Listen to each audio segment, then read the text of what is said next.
"You're not invited, Laura doesn't want you there," my family texted, cold as ever right after I paid for their entire wedding. "Then cover it yourselves, leeches," I replied, while canceling every booking and deleting 55 contracts. "Now the bill's all yours. Good luck." This isn't just a story about a wedding, it's a story about a family torn apart by greed and deceit, leaving me, Madison, reeling from the ultimate betrayal. My own sister, Laura, uninvited me from her wedding, a wedding I'd already poured $25,000 into. Can you imagine the gut punch? After funding the venue, catering, photography, and more, I was cut from the guest list by my own flesh and blood. The betrayal cut deeper than any knife could. The burden of being reliable Madison growing up in Portland.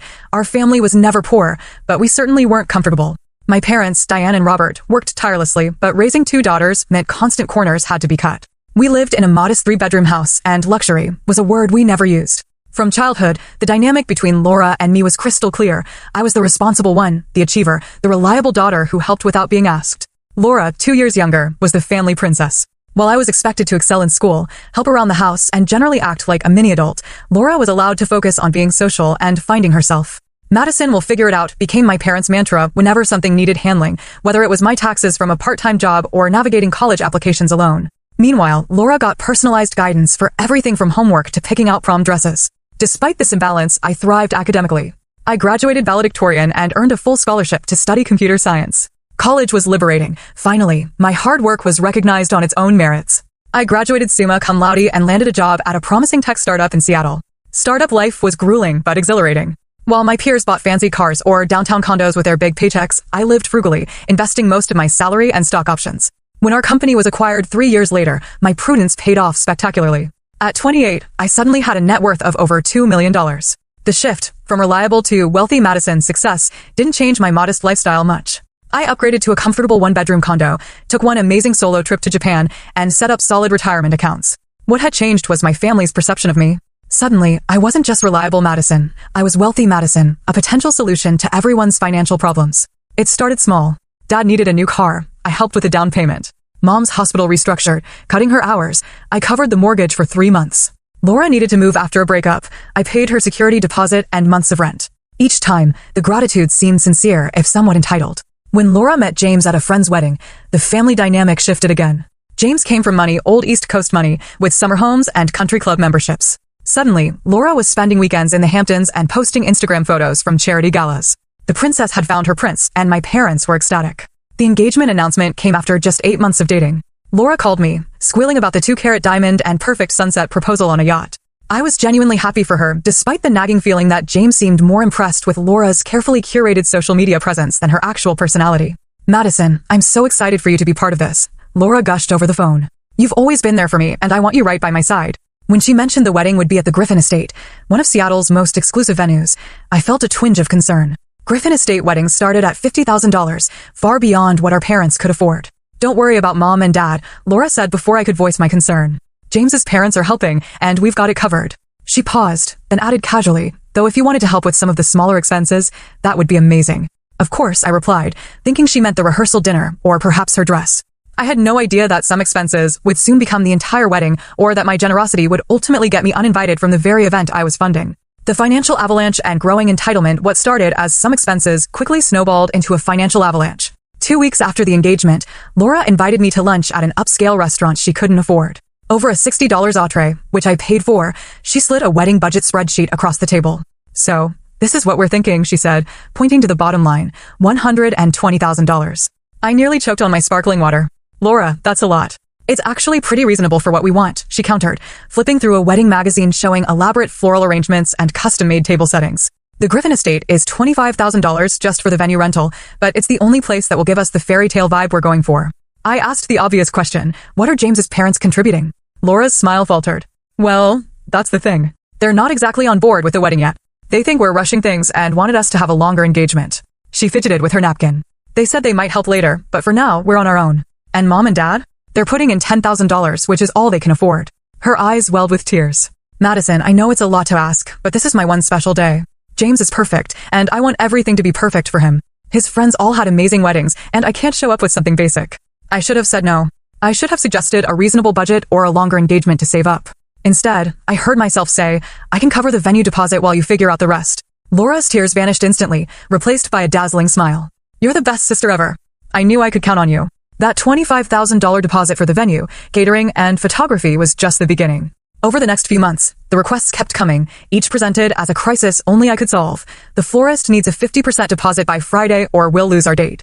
The designer dress I fell in love with is being discontinued next month.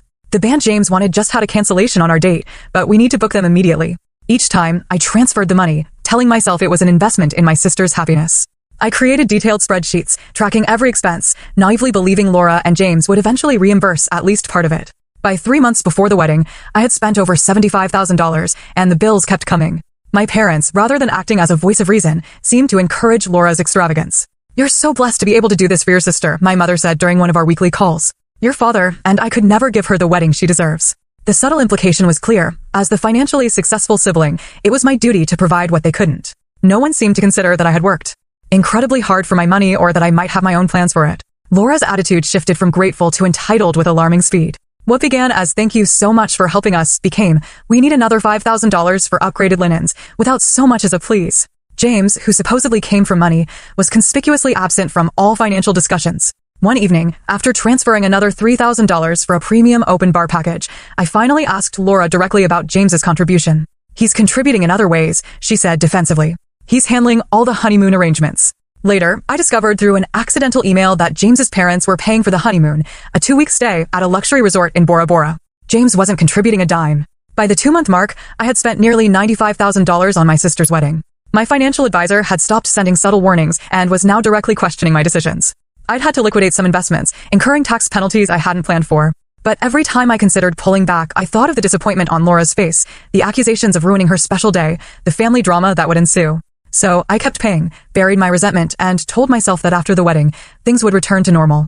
Little did I know that normal for my family meant taking advantage of my generosity until I had nothing left to give, emotionally or financially. Sidelined and undermined despite funding virtually the entire wedding, I found myself increasingly sidelined in the planning process. My demanding job as a senior developer meant I couldn't attend every cake tasting or floral arrangement viewing, but I made efforts to join important decisions via FaceTime or by rearranging my schedule when possible.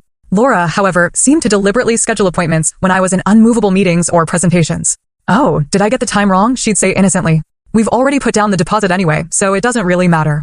One Tuesday evening, I left work early to surprise Laura at a menu tasting I wasn't originally able to attend. When I arrived at the venue, I found her already there with our mother and James's mother, Patricia, a thin, elegant woman with perfectly highlighted hair and a perpetual expression of mild disapproval. "Madison," Laura exclaimed, looking more startled than pleased. "What are you doing here?" "My last meeting canceled, so I thought I'd join after all," I explained, already sensing I'd made a mistake. Patricia gave me a cool once-over, taking in my simple work attire. "Laura didn't mention you'd be joining us." "It was a last-minute decision," I said, extending my hand. "I'm Madison, Laura's sister." "Yes," Patricia replied, barely touching my fingers. "Laura's mentioned you work in computers, was it?" Before I could respond, Laura jumped in. "Madison's just super busy with her job, so she usually can't make these things. Mom and I have been handling most of the details." Throughout the tasting, I was treated like an intruder rather than the person paying for the entire event. Patricia dominated the conversation, vetoing menu items as too pedestrian and suggesting expensive upgrades that I knew would eventually land on my credit card. Laura deferred to her future mother-in-law on everything, while our mother nodded along enthusiastically.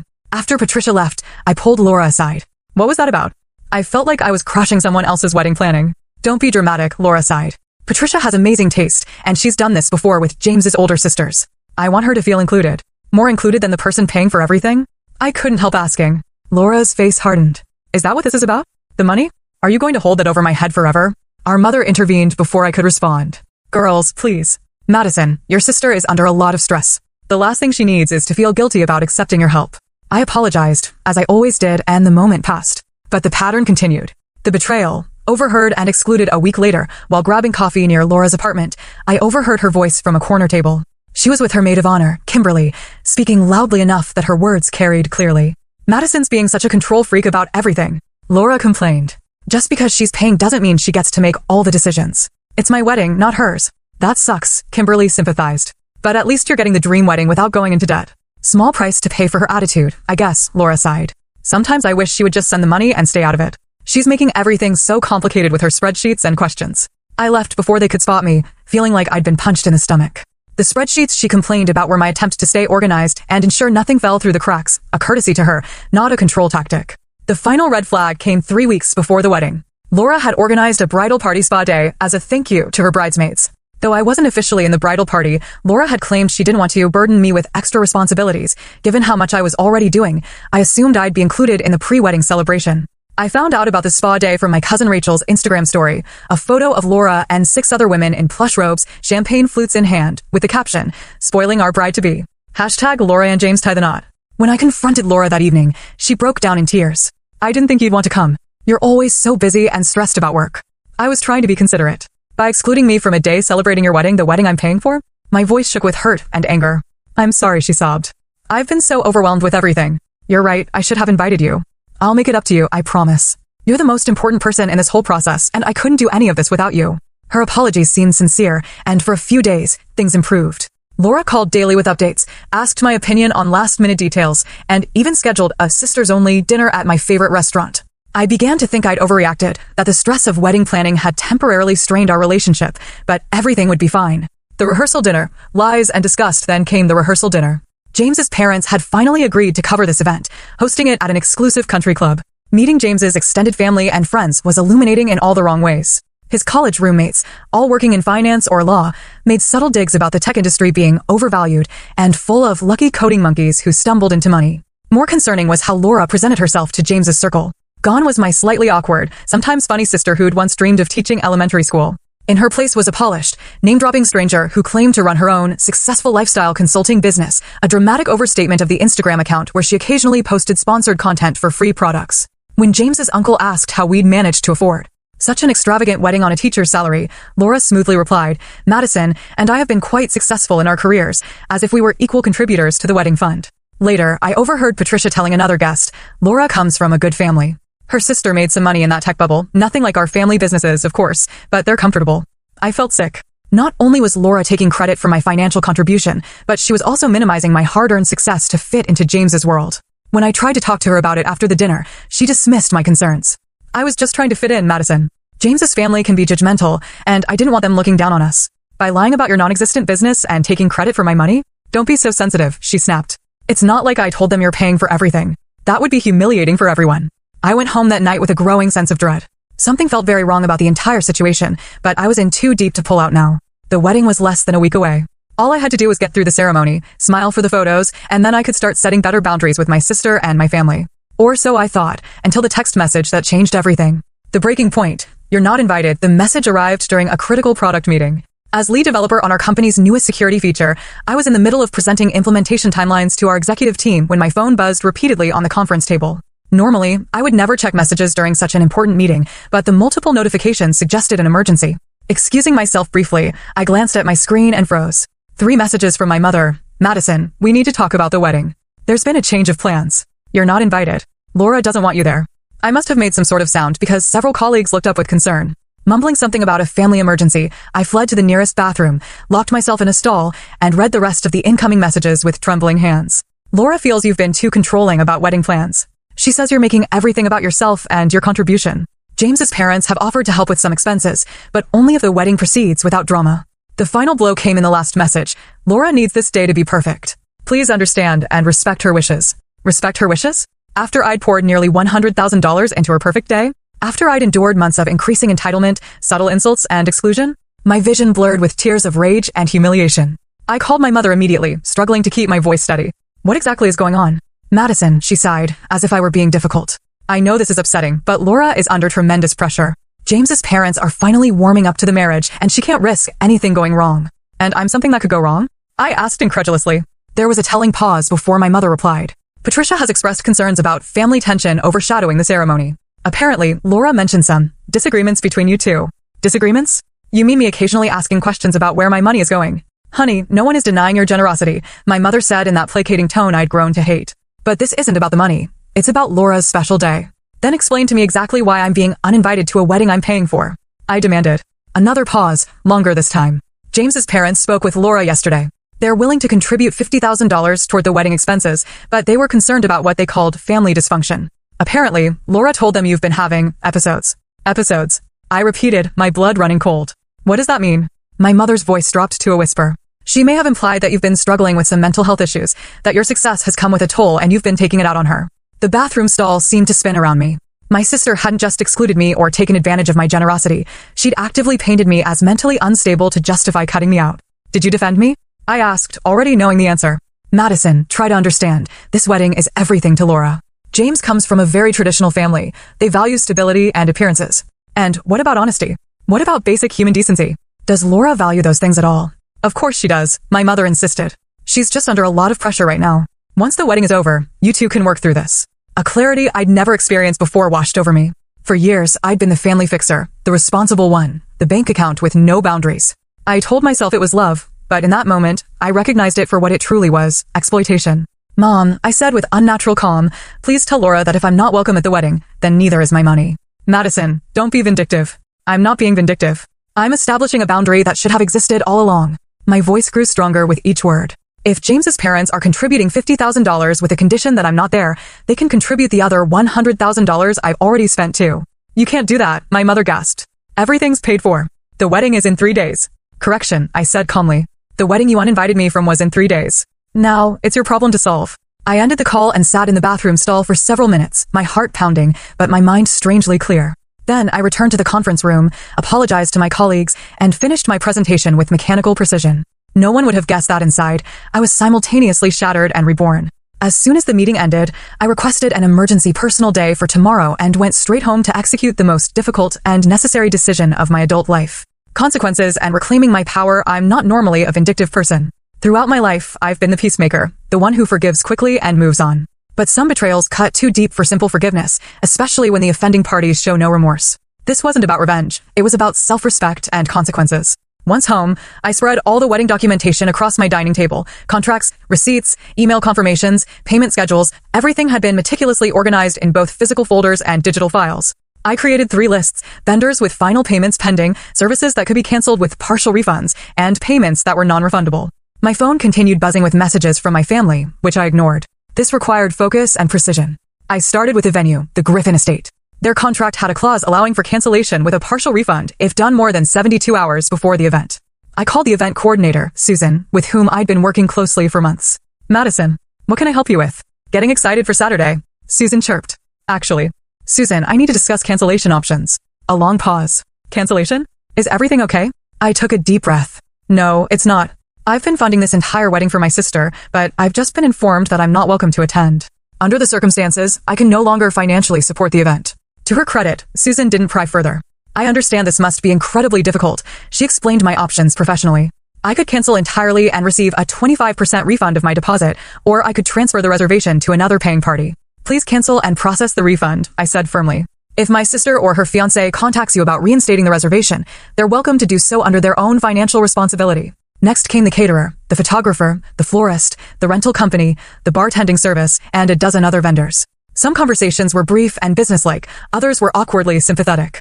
Word apparently traveled fast in the wedding industry, and by my 5th call, vendors were already aware of the situation.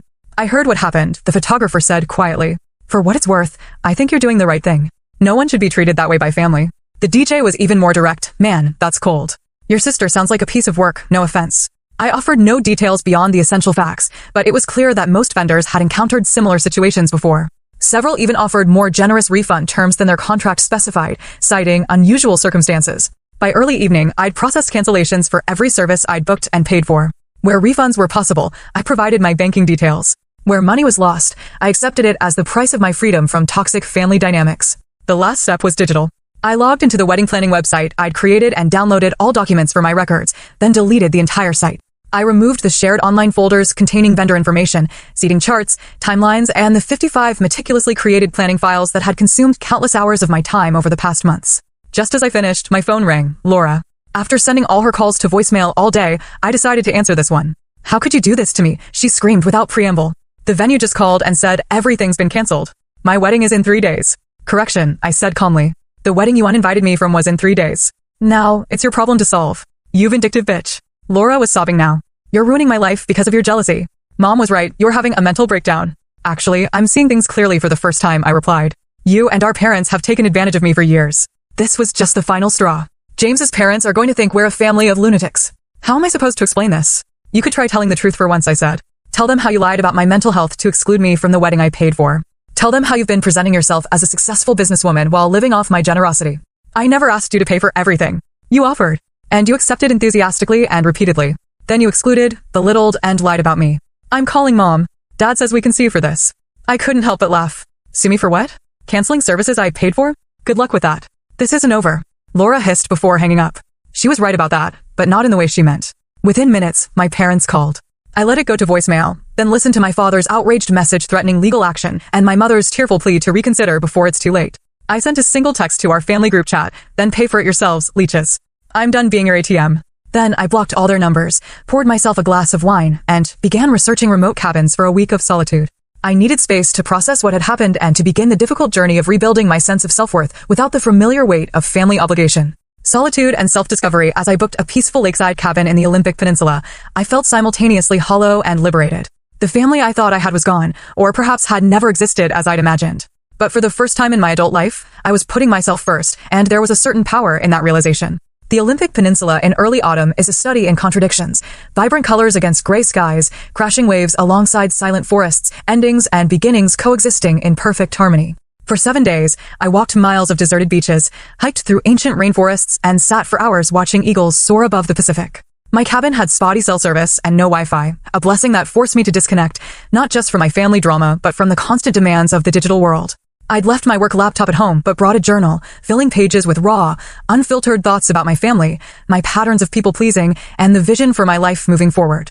Without the endless interruptions of texts, calls, and emails, clarity came more easily than I expected. By day 3, I understood that what hurt most wasn't the money, though nearly $100,000 was certainly significant. What cut deepest was the casual cruelty with which my sister and parents had dismissed my feelings while expecting unlimited access to my resources. The realization that I'd been valued primarily as a solution to problems rather than as a person with needs of my own. On what would have been Laura's wedding day, I hiked to a remote waterfall and performed a small, private ritual of release.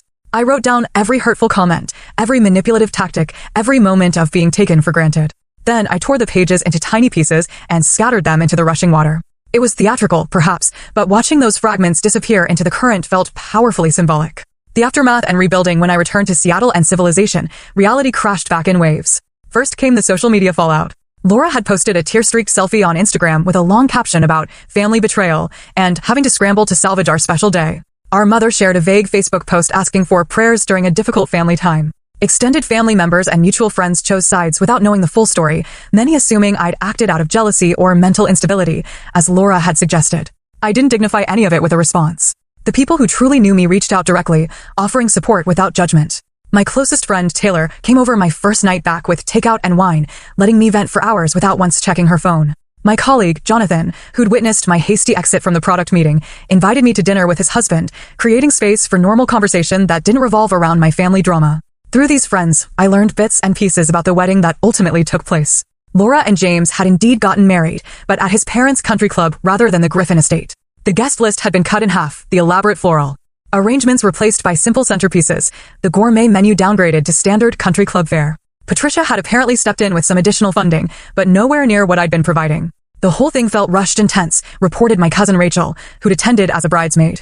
Laura was snapping at everyone, James kept disappearing for important calls, and your parents looked like they wanted to be anywhere else. According to Rachel, my absence had been explained as a medical emergency vague enough to avoid questions, but specific enough to paint me as unstable. No mention was made of my financial contributions or the last-minute venue change. The narrative was completely controlled to portray Laura as the victim of unfortunate circumstances rather than the architect of her own wedding disaster. 2 weeks after my return, my mother began reaching out again with guilt-laden texts, then with increasingly desperate voicemails. I unblocked her number, but maintained my distance, responding only with brief acknowledgments that I was alive and well. My father, true to form, communicated through her rather than reaching out directly. Your father, and I think we all need to sit down as a family, she said in one message.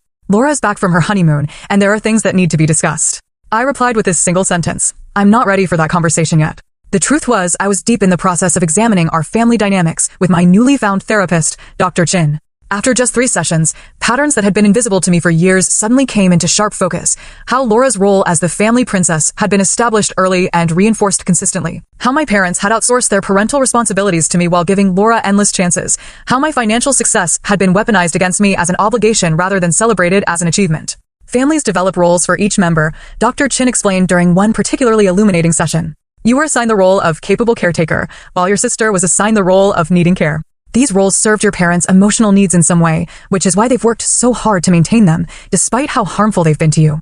New normals and unexpected turns as autumn deepened into winter, the holiday season loomed with its particular brand of family expectations. For the first time in my adult life, I declined my parents' invitation for Thanksgiving, choosing instead to volunteer at a community dinner for tech industry newcomers far from their families. Christmas brought more pressure, with daily calls from my mother insisting that family should be together regardless of disagreements. I held firm, sending gifts, but maintaining my physical and emotional distance. Instead of the traditional Russell family Christmas, I joined Taylor's family celebration, where I was treated with warmth and respect, without any undercurrents of obligation or resentment. The most surprising development came in January, when several extended family members reached out independently to share their own experiences with Laura's entitlement. My cousin Michael confessed that she'd borrowed $5,000 from him 2 years ago with vague promises of repayment that never materialized. Aunt Patricia, my father's sister, not to be confused with James's mother, revealed that Laura had lived with her rent-free for 6 months after college while claiming to my parents that she was paying market rate. I never said anything because I didn't want to cause family drama, Aunt Patricia admitted over coffee. But after seeing how they've treated you, I regret staying silent.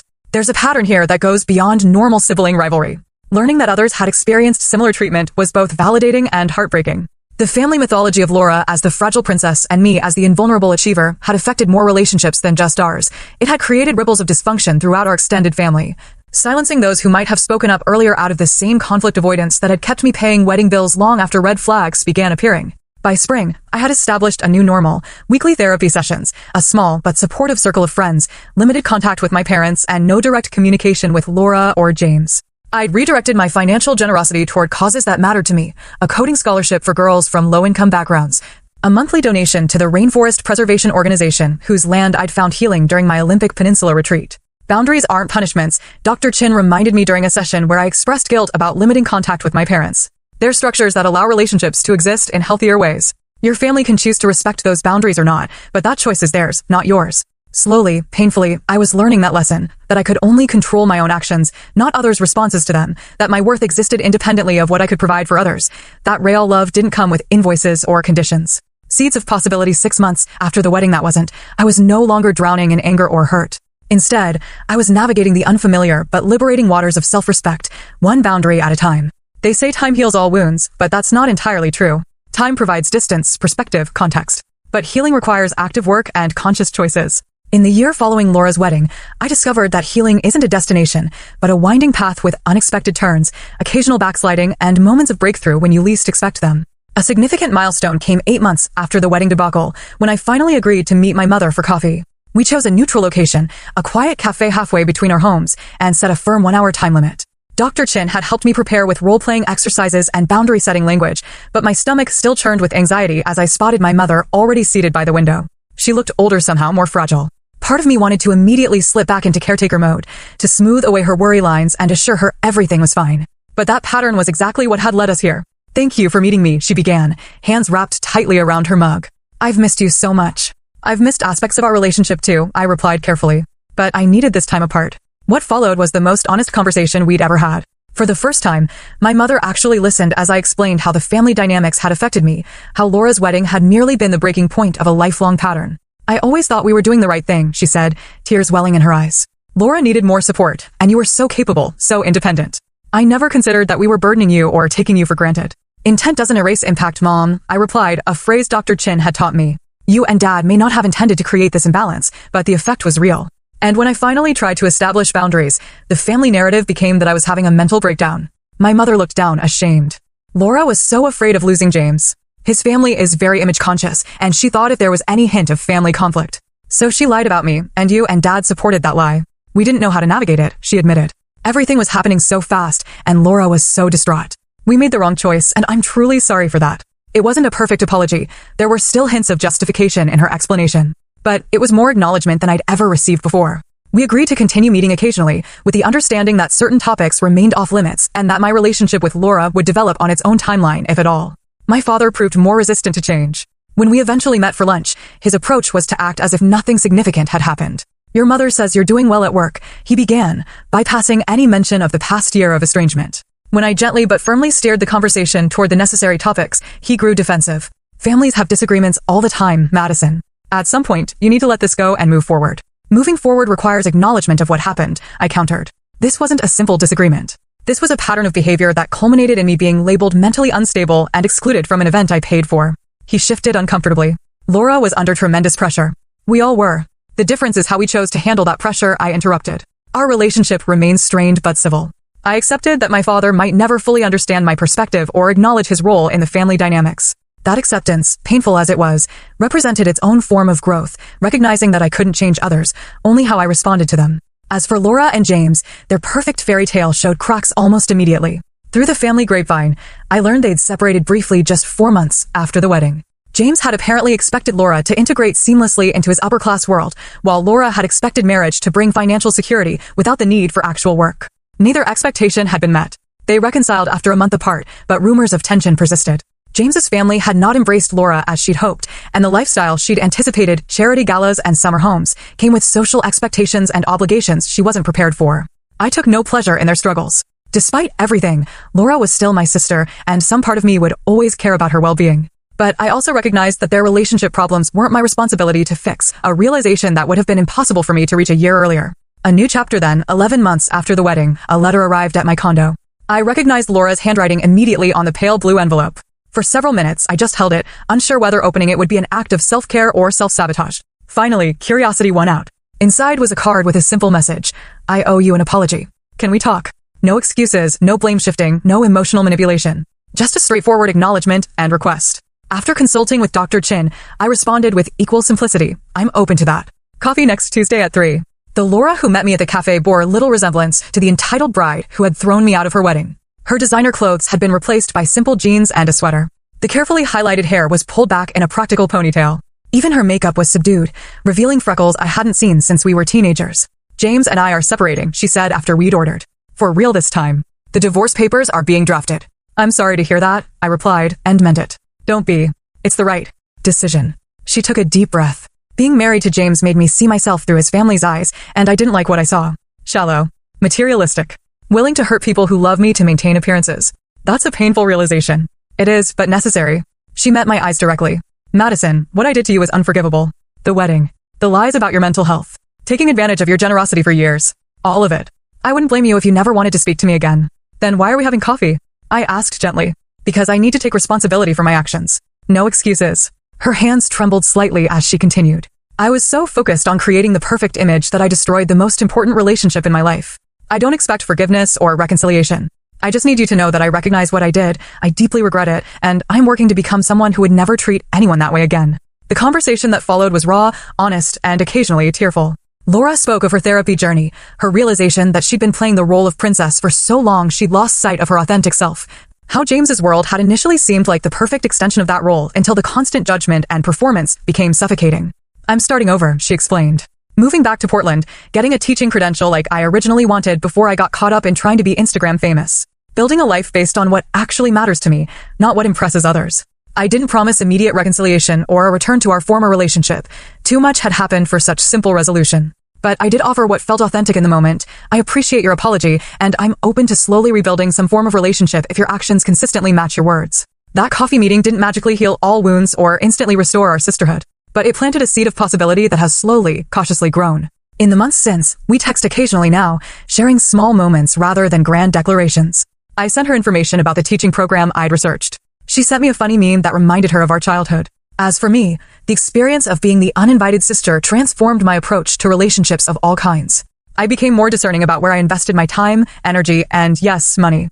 I developed a healthy skepticism toward those who approached me with immediate needs, but no interest in my well-being. Most importantly, I learned that walking away from toxic dynamics isn't selfish. It's often the most loving choice you can make, both for yourself and for those who need to face the consequences of their actions. 6 months ago, I began dating someone, a kind, thoughtful software engineer named Brian, who appreciates my generosity without exploiting it. When I cautiously shared my family history, his response was anger on my behalf rather than judgment of my boundaries.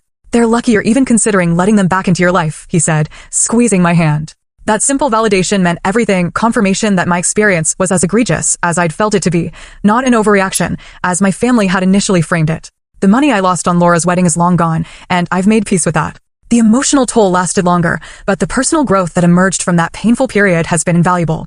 I've discovered strength I never knew I had, boundaries I never thought I deserved to set, and a version of myself that no longer needs external validation to feel worthy. If you're watching this and recognizing similar patterns in your own family dynamics, please know that you're not alone. Sometimes the most loving thing you can do for yourself and others is to step back and let natural consequences unfold. Setting boundaries isn't selfish. It's necessary for authentic relationships to flourish. Have you ever had to set difficult boundaries with family members? What helped you through that process? Share your experiences in the comments below, and if this story resonated with you, please like and subscribe for more content about navigating complex family relationships and personal growth. Thank you for listening to my journey from doormat to dignity. I'm grateful for each of you who took the time to hear my story.